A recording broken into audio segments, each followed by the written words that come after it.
अर्जुन की जय, युवराज कार्तिवीर्य अर्जुन की जय।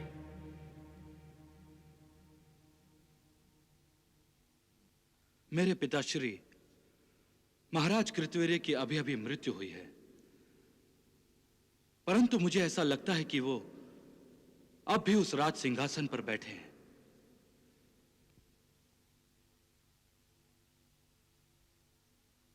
इसलिए आप सब मेरी जय जयकार मत कीजिए।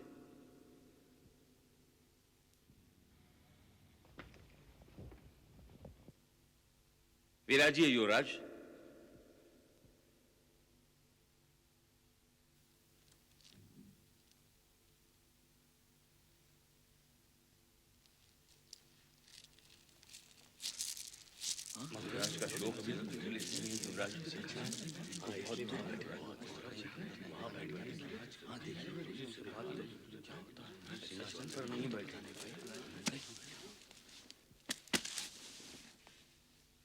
प्रणाम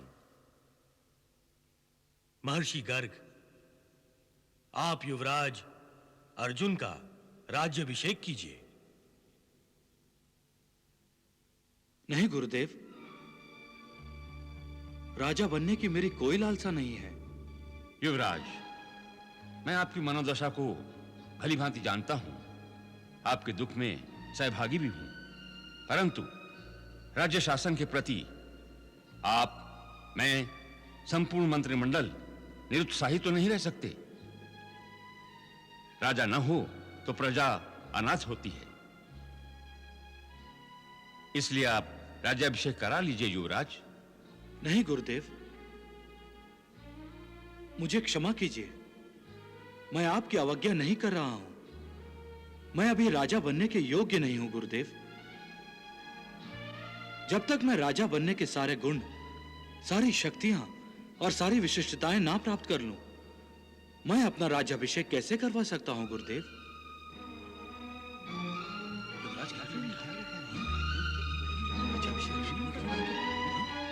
आप तो सभी महाज्ञानी हैं, राजनीति निपुण हैं।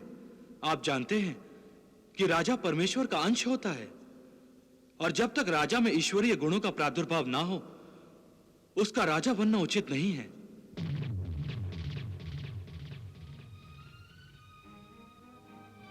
गुरुदेव, आप ही ने तो शिक्षा दी थी कि राजा प्रजा का पिता होता है, प्रजा पालन राजा का कर्तव्य है। इसलिए मैं ईश्वर के समान समदर्शी और अपनी प्रजा को पूर्ण समृद्ध करने की क्षमता प्राप्त कराना चाहता हूं गुरुदेव। गुरुदेव, आप ही ने तो कहा था, जो राजा अपनी प्रजा की सुरक्षा नहीं कर सकता, उस राजा को मृत्यु के पश्चात नरक में जाना पड़ता है। उसके द्वारा किए गए सारे धर्म कर्म निष्फल हो जाते हैं। और गुरुदेव, मैं नहीं चाहता हूं कि मेरे सारे धर्म कर्म निष्फल हो जाएं। इसलिए गुरुदेव, मैं तपस्या करना चाहता हूं।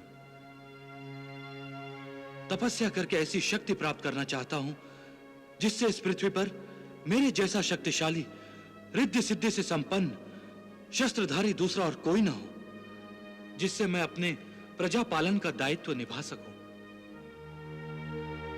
गुरुदेव, जब तक मैं पूर्ण क्षमता प्राप्त नहीं कर लूंगा, मैं राजा नहीं बनूंगा। धन्य है युवराज, आप धन्य हैं। इस प्रजा को आप पर गर्व है। आप प्रजा पालन को महत्व दे रहे हैं, यह जानकर मन को परम संतोष हुआ। युवराज, यदि आप शक्ति संपन्न होना चाहते हैं तो इन तीनों लोकों के रक्षक भगवान श्री दत्तात्रेय की आराधना करके उन्हें प्रसन्न कर लें। भगवान दत्तात्रेय? हां युवराज, श्री दत्तात्रेय भगवान विष्णु के ही अंश हैं, साक्षात त्रिदेवों का ही मानवीय रूप हैं। श्री दत्तात्रेय योगेश्वर हैं। उनके आशीर्वाद से आपको अपूर्व शक्ति प्राप्त होगी और रिद्धि सिद्धि भी। हे राजन, आप दत्तात्रेय भगवान की शरण में जरूर जाइए, आपकी मनोकामना अवश्य पूरी होगी। जब तक आप राजा बनने की पूर्ण क्षमता को प्राप्त नहीं कर लेते, तब तक महाराज कृतवीर्य का मंत्रिमंडल इस राज्य का कार्यभार संभालेगा। गुरुदेव, मैं आपसे बहुत अनुग्रहित हूं गुरुदेव। मुझे आशीर्वाद दीजिए कि मैं भगवान दत्तात्रेय को प्रसन्न कर लूं। मेरा आशीर्वाद सदा ही आपके साथ है। कल्याण मस्तु। प्रणाम गुरुदेव।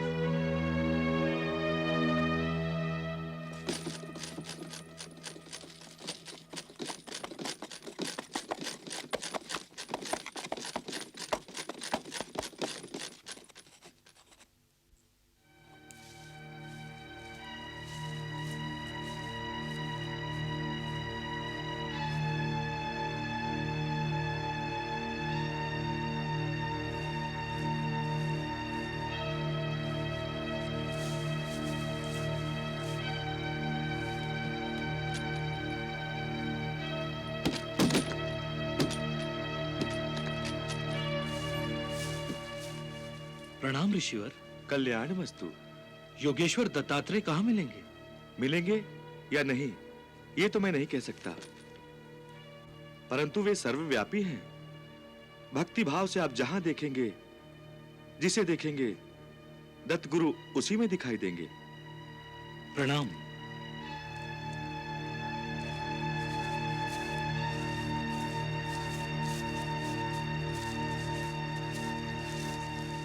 हे मान्यवर, गुरु दत्तात्रेय कहाँ हैं?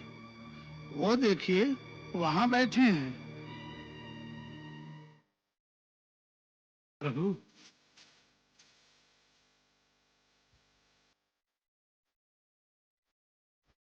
प्रभु। हाँ?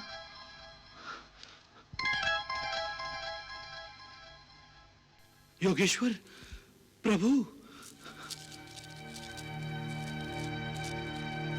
कहां जा रहे हैं आप भागते हुए?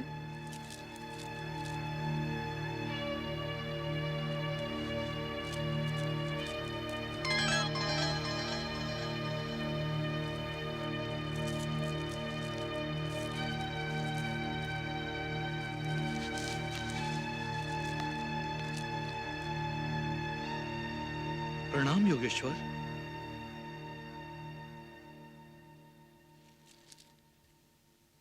तुम क्यों मेरे पीछे पीछे आ रहे हो? हमें अकेला छोड़ दो, हमारे मार्ग से हट जाओ मूर्ख। हे महात्मन, मुझे अपने चरणों से दूर मत कीजिए। जाओ, मेरे आश्रम से निकल जाओ। नहीं प्रभु, मैं नहीं जाऊंगा। मैं तो आपकी सेवा, भक्ति और पूजा करने के लिए ही यहां आया हूं। सेवा, भक्ति और पूजा तो श्रेष्ठ व्यक्तियों की जाती है, देवताओं की जाती है, मेरे जैसे भोगियों की नहीं। आप भोगी नहीं, योगी हैं योगेश्वर। प्रभु, मुझे अपनी माया से भ्रमित ना कीजिए, मुझे अपनी शरण में ले लीजिए। प्रभु, हमारा तिरस्कार ना कीजिए, अपने भक्तों से विमुख ना होइए, मुझ पर कृपा कीजिए प्रभु। कैसी कृपा चाहते हो तुम? और तुम पर कृपा करके हमारा क्या लाभ होगा? प्रभु, आप तो लाभ और हानि से परे हैं। ये क्यों नहीं कहते कि तुम हमें कुछ देना ही नहीं चाहते? नहीं योगेश्वर, ऐसी कोई बात नहीं। आप जो चाहें मैं देने को तत्पर हूं। तो मुझे केवल एक फूल ला कर दो। जो आज्ञा।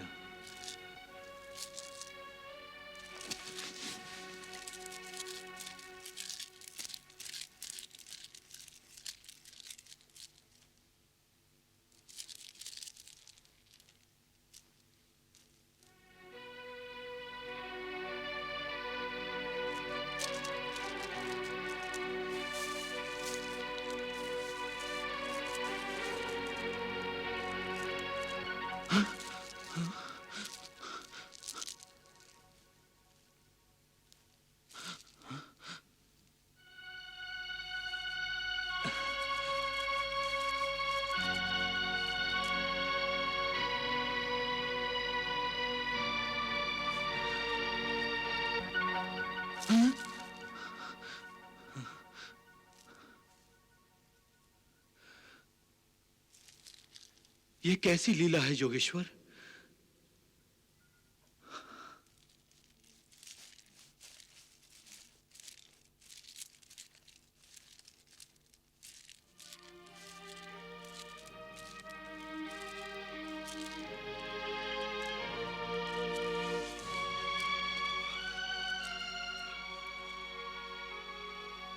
क्या हुआ? एक फूल देने में इतना विचार? अरे तुम तो एक फूल के भी ना हुए और मुझसे अनुग्रह चाहते हो? जाओ, हमारा पीछा छोड़ दो। तुम पूर्णतः अयोग्य हो। नहीं प्रभु, फूल नहीं मिले तो क्या, आपकी पूजा के लिए मैं अपना शीश कमल आपको अर्पित कर सकता हूं।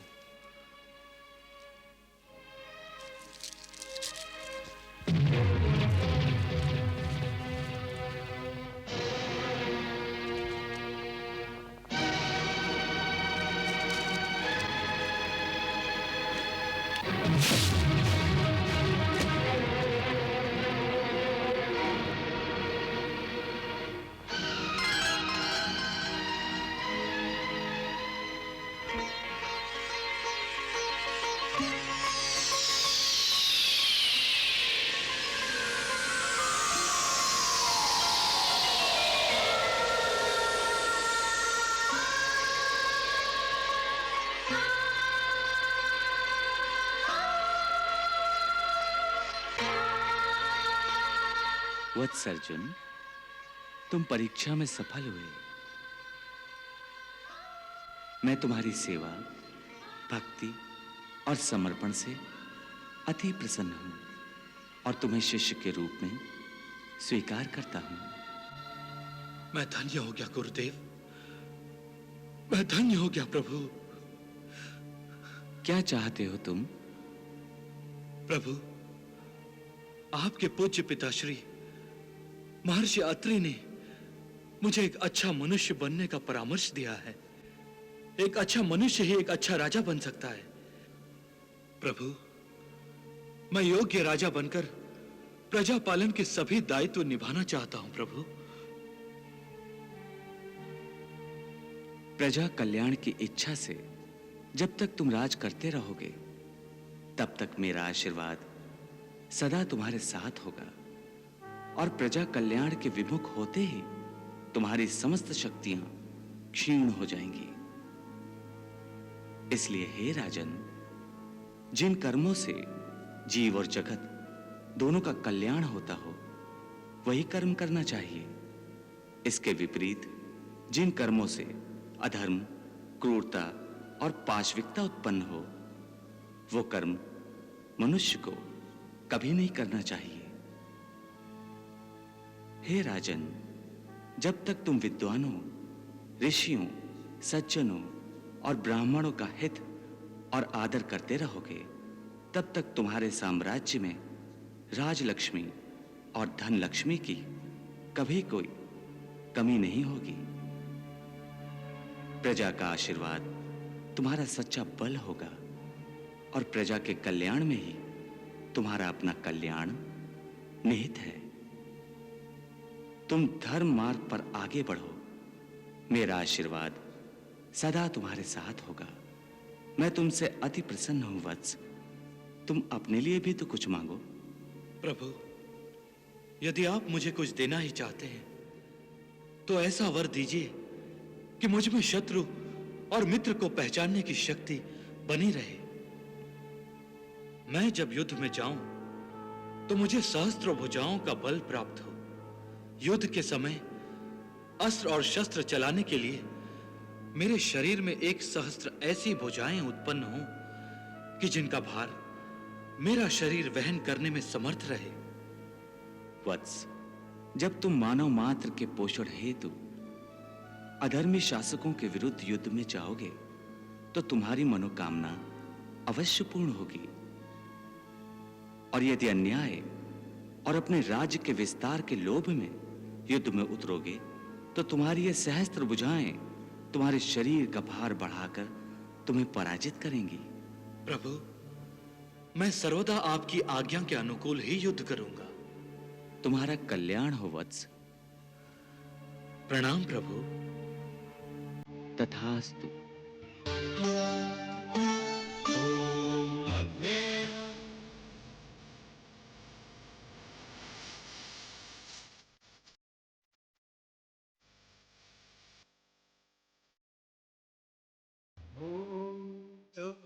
शान्तिरन्तरिक्षगुं शान्ति।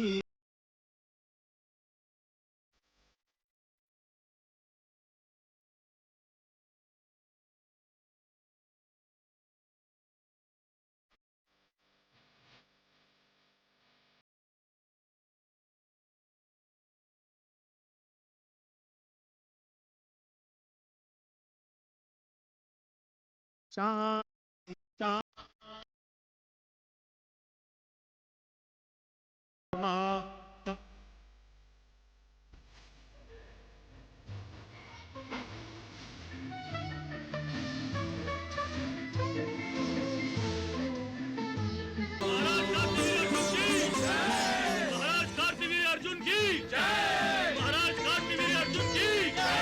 महाराज कार्तिवीर अर्जुन की जय। महाराज कार्तिवीर अर्जुन की जय।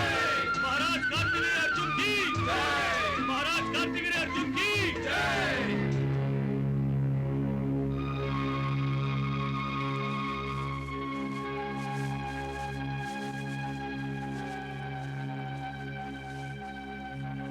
दुर्वासा, लगता है चिंतित दिखाई दे रहे हैं। नारायण नारायण नारायण नारायण। प्रणाम देवर्षि। इतनी शीघ्रता क्या होती है आपको मुझे प्रणाम करने की? मुझसे कोई भूल हो गई? भूल तो मुझसे हो जाती है महादेव। मैं आपको प्रणाम करने लगता हूँ, किंतु उससे पहले आप मुझे प्रणाम कर देते हैं। कहिए, आपने दर्शन कैसे दिए? दर्शन? हाँ, वो आपको सोचते हुए देखा तो रहा नहीं गया, सो पूछने चला आया कि शिव शंभो महादेव को क्या चिंता है। आप मुझे सबसे पहले ये वचन दीजिए कि मेरे इस रूप में मुझे केवल दुर्वासा कहेंगे। नारायण नारायण, मुझे तो वैसे ही आपके शाप से बहुत डर लगता है। बहुत भयभीत रहता हूँ भगवान मैं। जो आप कहेंगे मुझे मान्य है। अब आप मुझे अपनी चिंता के विषय में बताइए। चिंता का विषय मेरा तप है देवर्षि। मैं तप करता हूं तो पूरा संसार दुखी होता है और माता पिता भी। इसलिए सोच रहा था कि तप के स्थान पर क्यों ना विद्या अर्जित कर लूं।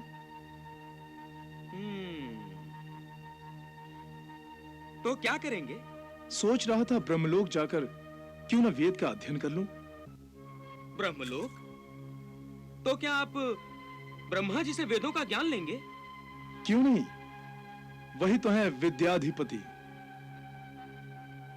नारायण नारायण। आपका कल्याण हो। नारायण नारायण।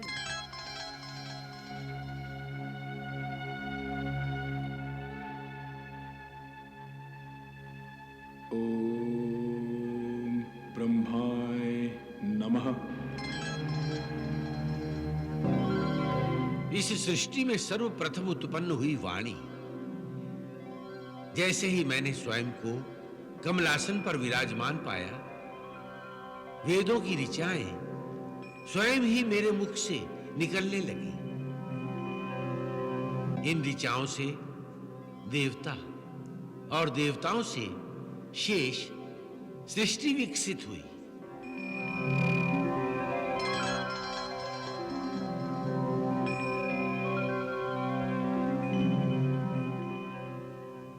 ब्रह्मदेवाय नमः। प्रणाम।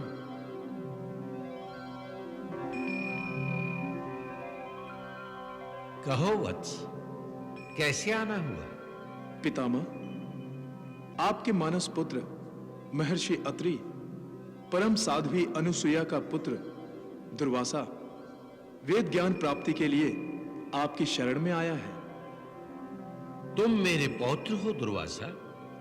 तुम्हें ब्रह्मलोक में वेद अध्ययन करने का पूरा अधिकार है।